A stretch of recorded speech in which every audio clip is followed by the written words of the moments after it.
យ៉ូហានជំពូក14ខ15ដល់ខ17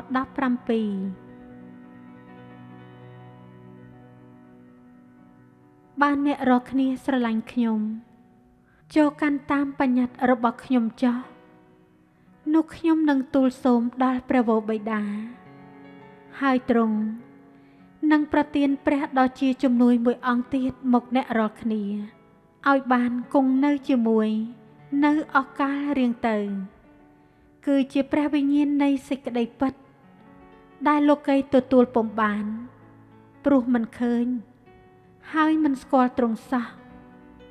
តែអ្នករាល់គ្នាស្គាល់ទ្រង់ត្បិតទ្រង់គង់ជាមួយក៏នឹងសន្ធិដ្ឋនៅក្នុងអ្នករាល់គ្នាដែរ